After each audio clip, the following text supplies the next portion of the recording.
Coucou tout le monde, c'est Lydile. Nous voici enfin pour une nouvelle vidéo. Ça fait super longtemps, mais comme vous le savez peut-être, et certains le savent certainement, je me suis mariée il y a un mois tout juste en fait. Et voilà, il a fallu que je reprenne un peu les choses. En même temps, j'ai commencé des examens, donc j'étais un peu occupée à étudier mes examens. Mais entre temps, je suis quand même dessiné des nouveaux tampons pour la collection été de Saga Post Scrap. Et je voudrais vous en présenter quelques-uns en vidéo maintenant.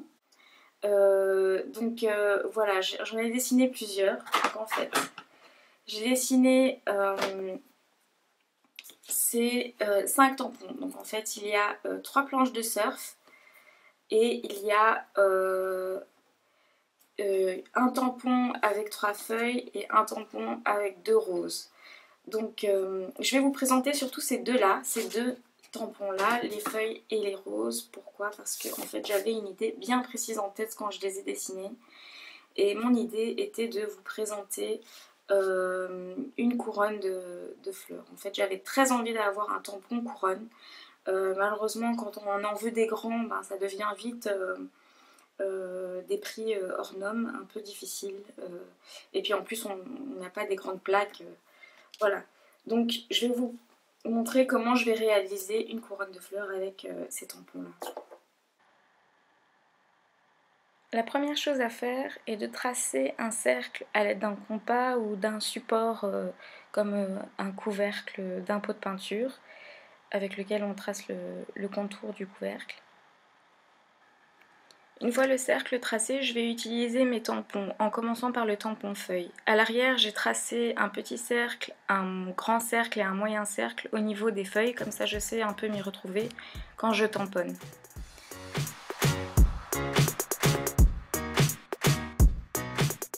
Je vais utiliser l'encre Stazone parce que après je vais peindre dans les feuilles. Donc pour éviter que l'eau ne fasse baver l'encre, j'utilise la Stazone qui est une encre fixe. Donc c'est une encre indélébile.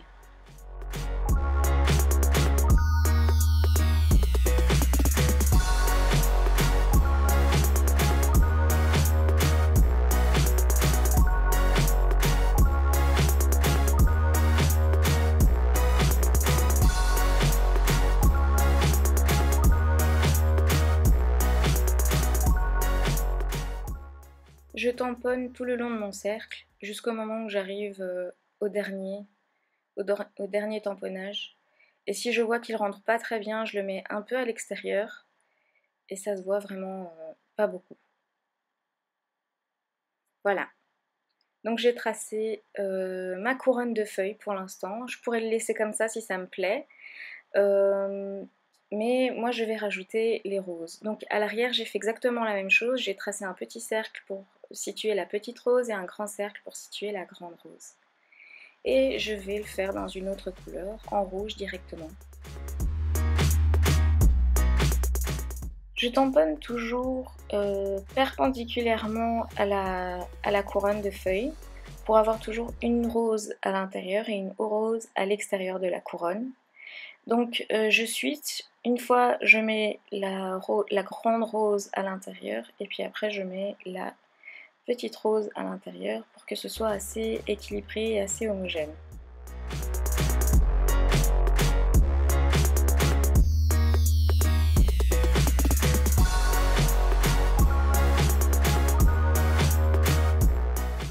Et je tamponne tout le long de ma couronne. Mais quand je vois qu'il y a certains endroits dans la couronne qui sont pas assez touffus, qu'il y en a qui manquent un peu de rose, j'ai ma petite technique où je mets du masking tape ou n'importe, un cache sur une des 2 roses afin de pouvoir en tamponner qu'une seule. Et avec ça, je choisis l'endroit où je tamponne juste une rose afin de combler un peu les blancs. Donc voilà, on arrive à la fin de la vidéo. Je vous ai montré comment créer une couronne de fleurs ou une couronne de feuilles avec les 2 tampons Sagapo Scrap. Et voici le résultat. Donc j'ai colorié à l'intérieur des feuilles et voilà, ça donne vraiment plein de mouvements, c'est vraiment chouette à faire. Et rien qu'avec ces 2 tampons là, on peut faire aussi autre chose qu'une couronne de feuilles ou de fleurs. Donc voilà, si ça vous intéresse de les acheter, ils sont en vente chez Sagapo Scrap. Je vous mets le lien en dessous de la vidéo, donc n'hésitez pas à aller voir, avec notamment les tampons des planches de surf. On se retrouve pour une prochaine vidéo qui ne sera pas pour tout de suite parce que vous savez que je suis encore en examen jusqu'au 20 et dès le 22 je pars en voyage de noces aux États-Unis. Donc je reviendrai avec une vidéo où je vous raconterai tout ça en détail. Donc à très bientôt et n'hésitez pas à suivre mon blog et mon Facebook si vous voulez avoir des nouvelles. À bientôt!